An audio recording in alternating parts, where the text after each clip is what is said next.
I always thought I'd be the one to ruin the marriage. Not him. Not the man who told me he was too busy for love while working late nights that ended with lipstick stains I didn't leave. Not Nathan Blackwood, my husband for the last 3 years. The CEO everyone admired. The man who held my hand at company galas only when cameras were around. The irony? I found out about the affair while bringing him dinner. Roast chicken. Rosemary potatoes. A bottle of the red he liked but never bought for himself. I had the key. I let myself into his office around 9:30 p.m. Expecting him to be tired, cranky, maybe even grateful. Instead, I heard laughter. High-pitched. Breathless. I paused just outside the door. "You said she'd signed it already," a woman whispered. Nathan's voice followed. Low and amused. "She'll sign it tomorrow. She always does what I ask." My hand tightened on the food tray. "She's clueless," the woman added. "She's convenient," Nathan corrected. "For now." I pushed the door open. They both froze. She was perched on his lap like a trophy. He had one hand around her waist and the other on a contract, the kind printed on cream cardstock and bound with clipped corners. A divorce agreement. Already signed by him. "Emily," he said, standing up quickly, the chair rolling backward. "I didn't expect." "No." I cut in. "You didn't." I looked at the woman, glossy hair, tight dress, confident in all the ways I never had time to be. She didn't even pretend to be ashamed. I set the tray down on the table beside them. "Dinner," I said flatly. "I'll skip mine." He tried to step forward. "We should talk." "Don't bother." I reached for the document in his hand, skimmed the first page, and found the signature line meant for me. It was blank. "I assume this is what you want." Nathan didn't answer.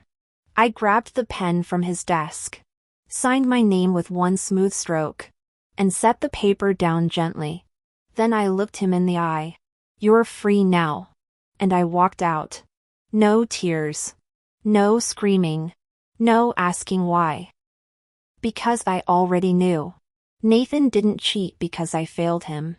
He cheated because he thought I'd never leave. The next morning, I moved out of our penthouse apartment. I left the keys on the marble counter with a yellow post-it that read, "Don't forget to change the alarm code." By noon, my number was disconnected from his phone plan. By 3 p.m., his assistant had emailed a revised divorce schedule, clean, fast, and silent. Just the way Nathan liked everything handled. And by 6 p.m., I had booked a one-way flight to California. I didn't have a plan yet, but I had a lawyer, a passport, and a clean start. Grace, my best friend since college, met me at the terminal with 2 coffees and zero judgment. "So," she said, handing me one, "you finally dumped the trash." I didn't dump him. He left himself on the curb. She grinned. "You okay?" I thought about that. "Yes," I said slowly. "Actually, yes." The truth was, I didn't feel broken. I felt clear, like something heavy had been peeled off my skin, leaving room to finally breathe. Over the next few weeks, I stayed with Grace in San Diego while the paperwork finalized. Nathan didn't call. He didn't email. He sent one legal assistant to settle the assets, most of which I gave up without argument. Let him keep the condo, the car, the accounts. I didn't want the things we built while he lied to me. I wanted something that wasn't tainted. A month after the divorce was official, I changed my name back to Emily Carter. No hyphen. No apology. I started running again. Sleeping through the night. Making breakfast for myself instead of waiting on his schedule. It was quiet. And I liked it. Until Lucas Reed showed up. He didn't walk in with flowers or flattery. He sent an email through Grace. Blunt and to the point. I heard you're rebuilding. Let's talk. Lucas was the CEO of Ridgeview Group, a private investment firm with reach so deep. Even Nathan used to keep his name off contracts when dealing with them. We met for coffee, not business. But everything after that felt like one power move after another. He wasn't loud. He didn't show off. He just listened. Then he made a move I didn't expect. "Marry me," he said one night over dinner. I laughed. He didn't. "I'm serious," he said. "It's not about romance. It's about clarity. I need a partner with spine. You need a fresh start. Let's skip the games." I blinked. "You want a contract marriage?" "I want an alliance," he said. "And if it turns into more, even better." I looked at him, calm, grounded, zero pretense. And I said yes. Not because I needed saving, but because I was done playing small. The wedding was quiet, elegant, and done in under 20 minutes. No vows, no rings, no crowd. Just a courthouse overlooking a quiet marina. 2 signatures on paper. And the kind of silence that feels like a door closing behind you while another opens directly ahead. Lucas didn't make a speech. He didn't need to. He simply looked at me and said, "Now no one else gets to define you." That was enough. We left the courthouse without photos, without fanfare, and boarded a black car that drove us straight to the airport. 2 hours later, we were on a private jet to the Maldives. Lucas had booked a beachfront villa tucked away from the main resort, a place where no one cared who we were. And no one asked questions.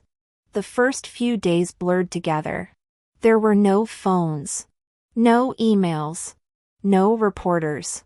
Just blue water, white sheets, and silence I didn't know I needed until I had it. I woke up to the sound of waves instead of calendar alerts. A chef brought us fresh fruit every morning. We dined barefoot on the deck. I wore linen dresses and no makeup. And Lucas didn't seem to notice or care. He wasn't trying to mold me into someone else. He simply let me exist. By day 4, I stopped checking the time. That same day, halfway across the world, Nathan Blackwood sat in his Manhattan office sipping espresso and smiling like a man who had just won a silent war.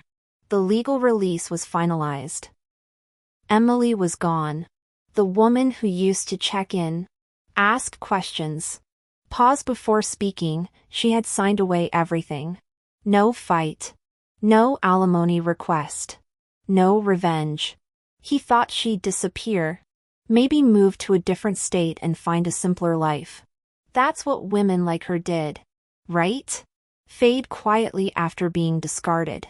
He believed she was heartbroken. That belief gave him comfort. Nathan had already taken his new girlfriend, Sabrina, to 3 events in the past week. Young. Smart. Good camera presence. Just the right amount of awe when he spoke. He was thinking of taking her to Dubai next. Better PR positioning. His assistant Derek had said. The media loves a power couple narrative. Nathan liked that idea. Let people know he'd moved on quickly.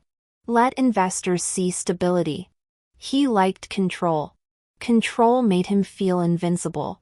What Nathan didn't know, what he wouldn't know until the following Monday morning at 9:06 a.m., was that Emily Carter, his ex-wife of 35 days, was now Emily Reed. Married, wealthier, and already on every guest list he wanted to crack. That morning, as Derek walked into the office with 2 coffees and a tablet tucked under his arm, Nathan barely looked up. "Morning," he said. "Good morning, sir. There's something you should see." Nathan took the tablet and glanced at the screen. A headline from a mid-tier finance blog blinked back at him. Private merger rumor, Clarion Holdings CEO Lucas Reed marries anonymous partner in Maldives ceremony. Nathan scrolled. The photo was low resolution, taken from a distance, but it was unmistakable. The woman in the white dress, stepping barefoot through the sand, Laughing. Emily. He stared. What is this? He asked.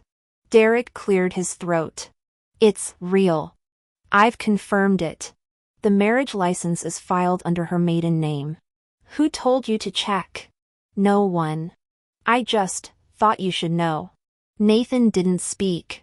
For a man who always believed in plans. In being the one 2 steps ahead.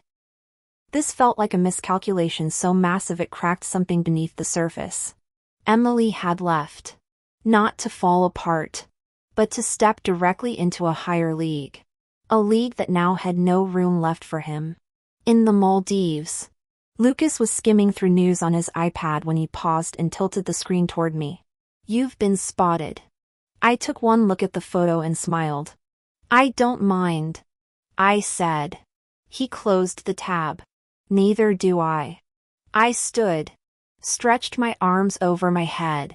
And walked out onto the deck. The sun painting the water in soft gold. The air smelled like sea salt and citrus. There was no room for bitterness here. Because I wasn't chasing anything anymore. I had already arrived. Nathan sat behind his desk. Fingers drumming against the armrest of his chair. The air in his office was thick with self-assurance. To him, the headline was nothing more than a PR distraction. The kind that flares up and fades within 24 hours. He didn't believe Emily could have meant it. Lucas Reed was a move. Not a marriage. She was just trying to get back at him. Right? She's bluffing, Nathan said. Derek, standing a few feet away, didn't respond. Nathan leaned forward. Send her a message. I want her in my office tomorrow morning. For what? Derek asked carefully. To sign a reversal. We'll remarry. Quietly. Derek blinked. Sir. You heard me. I don't care where she is. Call her. Schedule it. Derek hesitated. She's not in the city. Then fly her back. She's not in the country. Nathan narrowed his eyes. So? She's on her honeymoon. Silence. The word hung there between them like broken glass. Nathan stood slowly. What did you just say? She's married. Sir. Derek said. Voice steady now. To Lucas Reed. The paperwork is official. They've been gone for 2 weeks. For the first time in a long time. Nathan Blackwood had no response. Because there was no comeback sharp enough. No argument clean enough to erase what he just heard. The woman he believed he could recall with a snap of his fingers was now unreachable. Not emotionally. Not legally. Permanently. He dropped back into his chair like gravity had changed. Meanwhile, across the ocean, Lucas and I were preparing to return to New York. Our time in the Maldives had been perfect. But we were both too wired for the quiet. Vacation had never been the end goal, just a reset. We boarded the jet in silence. Both reading over separate briefs, his about an upcoming acquisition. Mine about a proposal Grace had drafted for our new consulting venture. I'd agreed to fund it. Quietly. Privately. It would run under Grace's name. But I'd be the one pulling the strings. Everything ready on your end? Lucas asked without looking up. Yes. The apartment's done. Grace handled the office lease. We're set. He nodded. You still good with being seen? I'm done hiding. He gave a short nod of approval. The flight back was smooth. The kind of calm that felt earned. Back in New York, I stepped into our new apartment overlooking the Hudson. It was nothing like the penthouse I'd once shared with Nathan. No marble floors. No sterile silence. Just clean lines. Warm light. And space that felt like mine. There was a bouquet on the table. From Grace. Welcome back, Mrs. Reed. Let's raise hell. I smiled and opened my laptop. There were 3 unread emails from unknown addresses.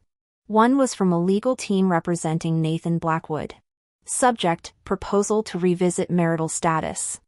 I didn't even open it. I forwarded it to my attorney. Then I deleted it.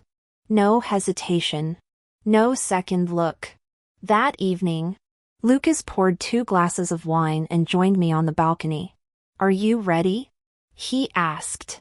For what? For him to realize he's no longer in the story. He already knows, I said. Lucas clinked his glass to mine. "Then let's get to work." Across town, Nathan sat alone in his office, staring at the framed photo still sitting on his desk, a memory from the first year of our marriage. We were standing in front of a lake. He was holding me like I was fragile, and I had smiled like I believed it. Now that same woman had walked out of his life, married someone wealthier, more powerful, and far more difficult to compete with. And she wasn't coming back. 3 weeks after our return to New York, I received my first official invitation addressed to Mrs. Emily Reed. The envelope was cream with gold foil, the kind people didn't throw away even after reading. Inside, an invite to the Linmore Foundation annual benefit gala, a high-profile event known for power deals sealed between toasts and 5-course dinners. Lucas had been attending it for years. But this time, I would be at his side. I wasn't nervous. Just aware. Aware of the eyes that would be watching. The assumptions that would be made. The whispers that would follow. But none of that mattered now. Not with Lucas standing beside me, calm and immovable. Not with the weight I used to carry long gone. The night of the gala, I wore a midnight blue gown, structured, sleek, unapologetically bold. No lace. No soft pastels. I wasn't here to blend in. Lucas took one look at me before we left and simply said, "Perfect." We arrived late enough to be noticed. Early enough to control the room. The moment we stepped onto the marble floor, conversations dipped, then resumed in murmurs. I felt the shift. People recognized him. Then they recognized me. Some smiled. Others stared. A few leaned into their companions and whispered names I couldn't hear but didn't need to. Lucas greeted the hosts effortlessly. I followed his rhythm, shaking hands, making small talk. The crowd parted for him, not because he demanded it, but because that was what power did. Then I saw him. Nathan. He stood near the back of the room, a half-empty glass in hand, flanked by 2 executives I vaguely recognized. His eyes landed on me in an instant. He didn't move. Neither did I. Lucas noticed. "Want to leave?" he asked quietly.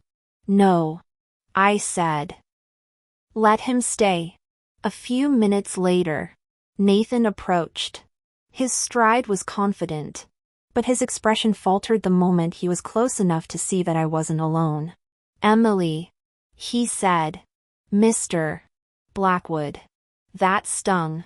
I saw it in his eyes. Lucas nodded once. Nathan. Lucas. The air between them shifted slightly, cordial on the surface, barbed underneath. Nathan looked at me again. "You look different." "I am." He opened his mouth to say more, then stopped himself. I let the silence hang, just long enough to make the point. Then I turned to Lucas. "Shall we find our table?" "Of course." We walked away. No goodbyes. No backward glances.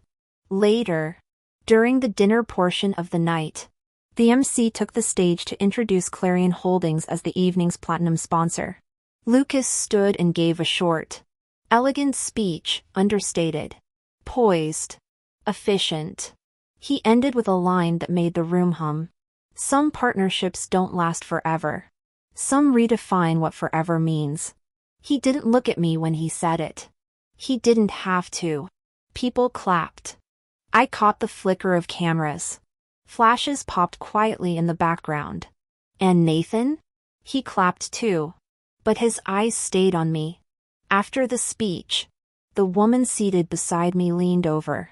"You must be exhausted," she said. All that attention. I smiled. Not really. Well, she said, sipping her wine. At least now we know who the most interesting woman in the room is. I thanked her and didn't correct her. Because she wasn't wrong. When we left the gala, reporters were waiting outside. Someone shouted my name. Not Emily Blackwood. Not Nathan's ex. Just Emily. Lucas kept one hand at my back as we moved through the crowd. Later, in the car, I watched the flash of headlines starting to pop up on my phone. Lucas Reed attends gala with new wife. Emily Reed steps into the spotlight. Former Blackwood spouse redefines image. I powered off the screen. Not because I was tired of seeing it, but because I didn't need the reminder. That night, Nathan drank alone in the back of the gala's courtyard. One of the junior sponsors approached him, eager for small talk. But he brushed them off. He was no longer the man everyone wanted to meet. He was the man everyone wanted to ask about, without asking him directly. That's what happens when you bet against someone who already walked away. 2 weeks after the gala, I signed the lease on a new office in Soho. It wasn't massive. It wasn't flashy. But it was mine. Grace and I had finalized the structure for our new firm, Vera Strategy Group, a boutique consulting agency specializing in repositioning mid-sized brands for digital platforms. We started with 3 clients. All women-led. All ignored by the same investors who used to praise Nathan at every quarterly luncheon. I still can't believe this is real, Grace said one morning as we unpacked laptops in the sunlit corner room. It's like we're actually running the place. We are running the place. And we're not attached to anyone's last name this time. That part mattered more than I liked to admit. When I was married to Nathan, everything I touched came with caveats. People only listened after they saw his name on my ring finger. Now, people were listening because of what I built. Lucas hadn't offered to fund the company, but he had opened doors. Introduced me to lawyers, accountants, real estate brokers. Connected me to women founders he backed quietly. Not once did he try to take credit. He just let me move. And I did. Within a month, we had 5 contracts signed, 2 interns on board, and our first media feature scheduled for a niche leadership newsletter that actually mattered. Not fluff. Impact. Meanwhile, Nathan was bleeding. He didn't say it out loud, but his board knew. His partners knew. And the press knew enough to smell blood in the water. Sabrina, the girlfriend he used to parade, had gone suspiciously quiet on social media. Her last tagged photo with Nathan was over 3 weeks old. And rumor had it she'd moved out of his apartment after a shouting match heard 2 floors down. His newest project, an app built to revolutionize real estate bidding, had been shelved by a venture partner after Clarion Holdings pulled interest. Lucas didn't tell me. I saw the update in a startup tracker newsletter. Still, I didn't gloat. Not outwardly. But Grace? She wasn't nearly as subtle. You know what's wild? She said, dropping a magazine on my desk. You're in this and he's not. The headline read, 10 Women Reshaping Digital Strategy in NYC. My photo was 4th. I'm not even wearing lipstick in that shot. I said. That's what makes it iconic. That evening, I met Lucas for dinner at our usual spot, a quiet rooftop bistro where no one asked questions and the wine was always cold. He arrived 10 minutes early. Like always. I found him reviewing a term sheet on his phone. I heard about Vera's article, he said as I sat down. I didn't leak it. If that's what you're wondering. I know you didn't. He slid a folder across the table. One of my clients is looking for a branding firm. They're tired of the big names. I opened the folder. Tech. Clean energy. Woman founder. Real traction. You sure this isn't too high profile? Lucas shrugged. Only if you keep thinking like someone who needs permission. That night, I sat by the window of our apartment, reading the client dossier as Lucas paced on a call in the next room. The city moved outside, horns, sirens, lights like fractured stars. I wasn't chasing him anymore. I wasn't even thinking about him. Until Grace forwarded me a clip from a business podcast. Nathan's voice. Stiff. Controlled. Agitated. He was being interviewed about the state of startups and brand dilution in female-led funding environments. It was a jab. Not at me by name. But everyone knew what he meant. Grace's message just said, "Someone's feeling insecure." I didn't respond. Because it didn't matter. His words wouldn't slow me down. They wouldn't break what I had built. Nathan could twist the narrative all he wanted. But the truth was simple. I hadn't vanished. I'd just moved beyond him. It was a Wednesday morning when the front desk buzzed my office. "There's a Mr. Blackwood here to see you," said the receptionist. Voice uncertain. "He doesn't have an appointment." My hands paused over my laptop. Grace looked up from the other side of the desk. "Did she say Blackwood?" "Yes." "Are you going to call security or should I?" I stood. "Let him up." "You're kidding." "I'm not." 2 minutes later, Nathan Blackwood walked through the door of Vera Strategy Group for the first and last time. He wore a charcoal suit. Tailored but not recent. The tie was off. His hair, though styled, looked like he'd run his hands through it too many times that morning. He didn't say anything at first. Just looked around the space, exposed brick. Sunlit desks. Grace's framed press features on the wall. This was not the world he knew me in. And that was exactly the point. "Emily," he said finally. Voice lower than I remembered. I didn't offer him a seat. "What do you want?" "Nathan?" He took a breath. "I've made mistakes." I said nothing. I let my pride dictate too much. I assumed you'd wait. I thought that I'd be here. I finished for him. Alone. Angry. Waiting for you to come back. He nodded once. "Yes." "Well," I said, "you were wrong." His eyes flicked to the table between us. "We could fix it." "There's nothing to fix. Emily. I'm married." "I know.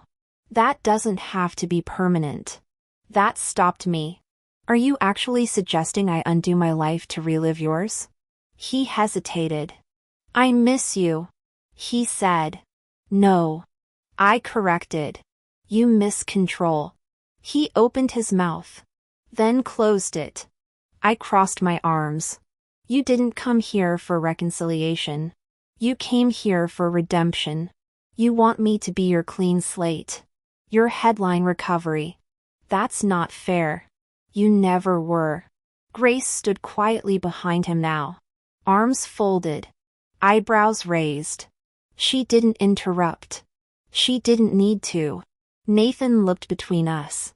Then back at me. "I loved you," he said softly. "No."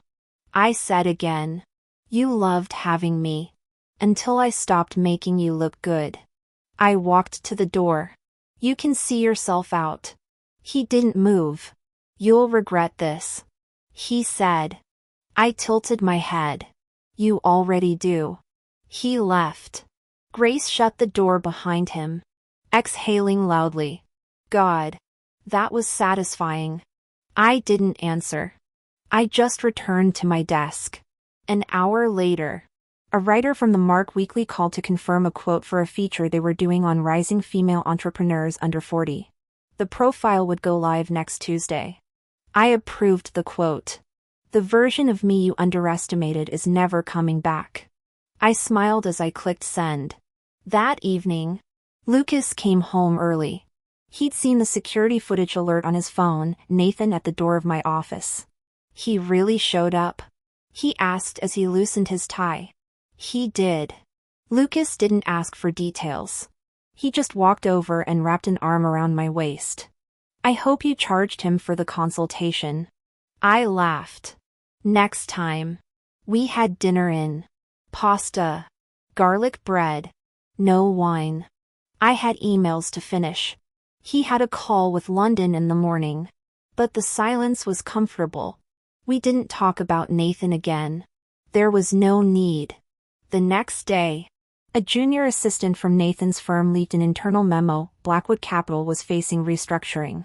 Investor confidence had dipped after 2 consecutive failed product launches. Rumors of a board shakeup began to swirl. I didn't celebrate. But Grace bought cupcakes anyway. Not because of him, she said, but because you didn't flinch when he came back. It was a small thing, but it meant everything. Because years ago, I would have begged. Now, I barely remembered what begging felt like.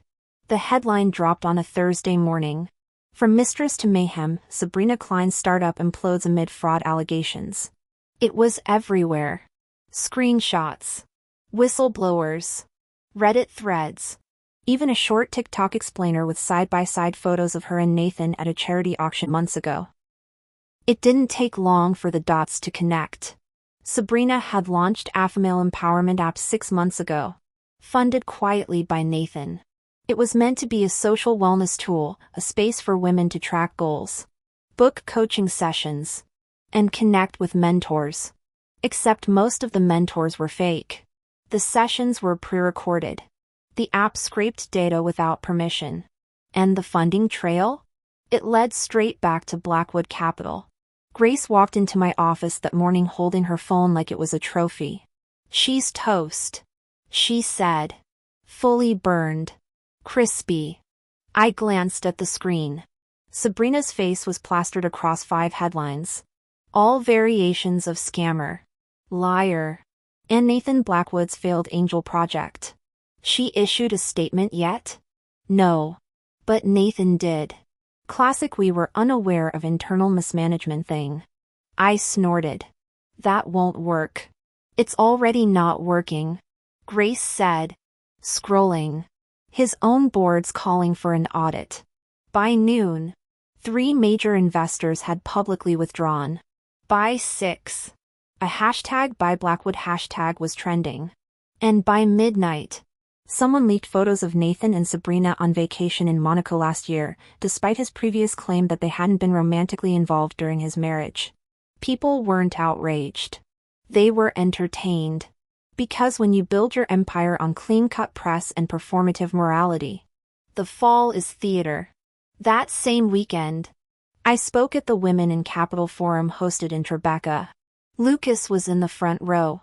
So was a journalist from Fast Capital. I wore a fitted navy pantsuit and no jewelry except my wedding band. I wasn't there to sparkle. I was there to speak.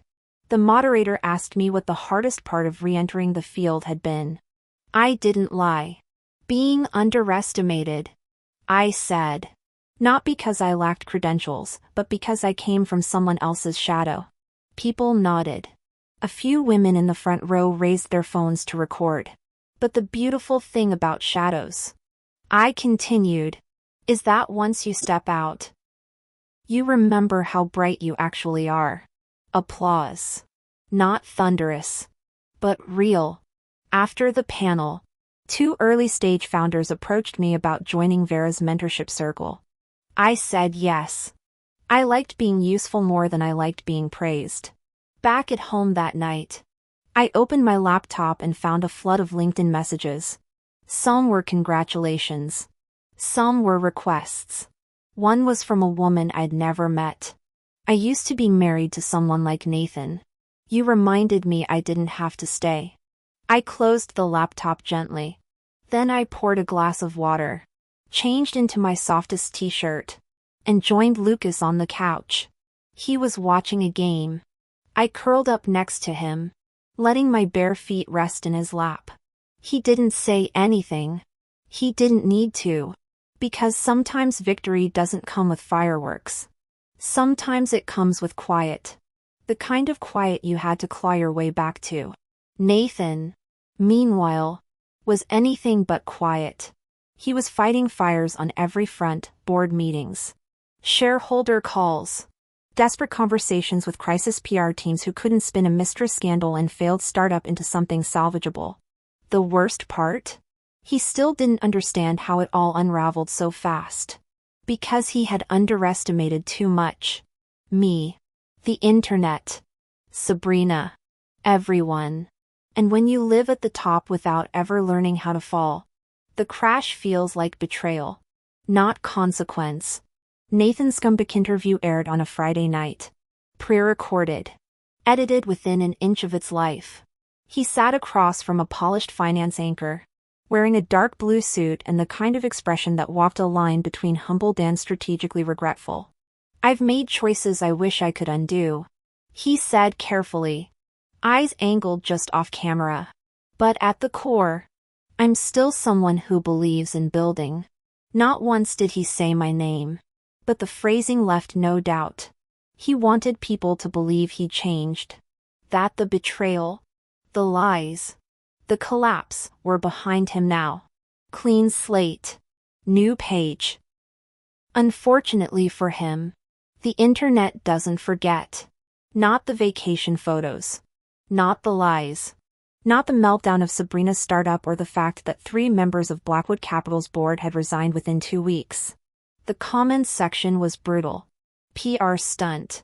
Save it for your therapist. This guy just misses being important. Emily upgraded. He can't stand it. I didn't watch the interview live. I was getting ready for the launch event. Vera Strategy Group had just landed a major collaboration, branding a multi-million-dollar women's wellness platform that had secured funding through Ridgeview, Lucas's firm. It was the kind of partnership that used to be closed door. Old money. Invite only. Now I was the one setting the terms. The event was held in an industrial art space in Chelsea. Concrete floors. Minimalist lighting. Rows of chairs and a half moon facing the stage. Lucas arrived separately. He had meetings uptown, but his team had coordinated everything: signage, security, media passes. I wore an ivory pantsuit. Sharp lines. Clean edges.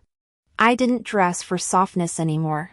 The air buzzed with press, startup founders, and a few curious rivals. As I stepped onto the stage to open the event, I could feel every eye on me. And I didn't flinch. "Thank you all for being here," I began, voice steady into the mic. It means something to stand in a room like this, not because I was invited, but because I helped build it. The applause was warm. Not performative. Real. Later, Lucas joined me for the Q&A session. Someone from a financial publication asked how it felt to mix business with marriage. Lucas smiled. Efficient. People laughed. I added, "We don't bring business home. And we don't bring ego to the office." That one got nods. Because anyone in the room who had ever been belittled by a partner in public knew exactly what I meant. Afterward, as I stepped off the stage and accepted a glass of sparkling water from the catering staff, one of the Ridgeview investors pulled me aside. "You've come a long way," she said. "I had a long road. And now? Now I pave my own." She smiled. "Keep walking." That night, headlines filled my inbox.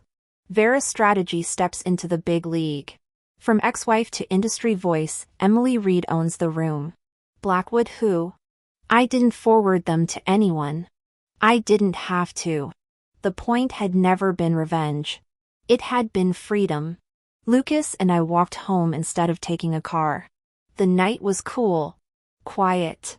We passed couples holding hands. Joggers with headphones. A dog chasing pigeons on the sidewalk. "This was a good day," he said. It was. He looked down at me. "There'll be more."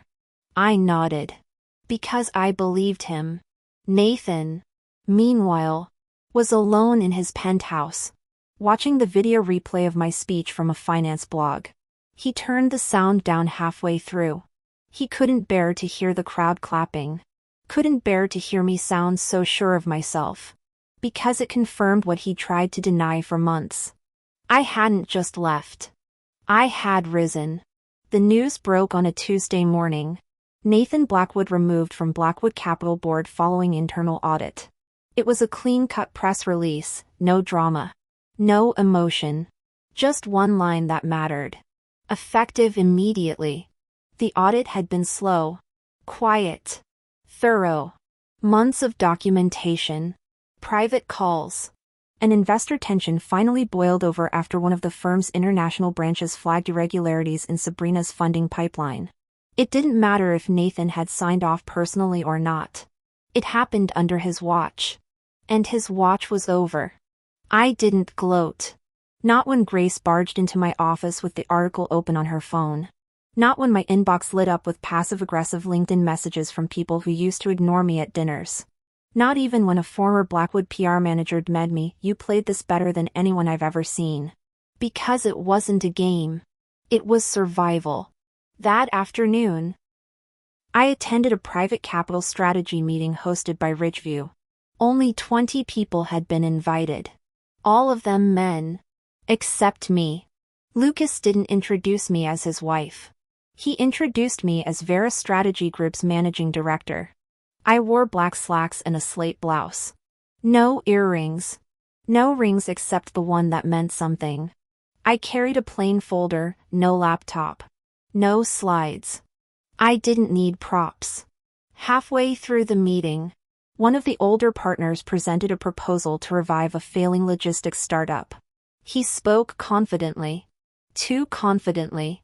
When he finished, Lucas nodded toward me. "Emily?" All eyes shifted. I flipped open the folder. "There are gaps in the revenue assumptions." I said calmly. "Customer churn is underreported. Burn rate is too aggressive for your cash buffer. This acquisition would look good for 3 quarters. Then it'll crash." Silence. The room waited. The presenter blinked. "You got that from a folder?" "I got that from reading your math." Another pause. Then someone chuckled. "Damn." The presenter sat down without another word. After the session ended, 2 partners approached me to talk strategy. One of them handed me a card. "If you ever decide to raise your own fund, call me." I smiled. Noted. Later that night, Lucas poured us each a drink. "I think they underestimated you," he said. "They won't again." He nodded. "Also," he added casually, "Blackwood Capital just delisted your name from all their historical press." I raised an eyebrow. "They're trying to erase me?" He handed me his phone. On it was a screenshot of an archived website, an old event photo from 3 years ago. My image. Blurred out. "They're scrubbing the past." "That's fine," I said. "I'm not going backwards." Nathan, on the other hand, had nowhere left to go. Within 48 hours, his access to the firm's internal systems was revoked. His email was shut down. His name removed from the boardroom placard. No press interviews. No statements. No apology. The media labeled it quiet exile. Behind the scenes, he tried to meet with people. Doors didn't open. Phones didn't ring back. The circles he once dominated had moved on. And the woman he had treated like an accessory? She was now a decision-maker. By Friday, I was invited to co-chair a new women's venture initiative backed by 3 of Ridgeview's top investors. Grace joked we should get matching leather chairs. I told her I'd settle for an espresso machine and 1 less mansplainer per meeting.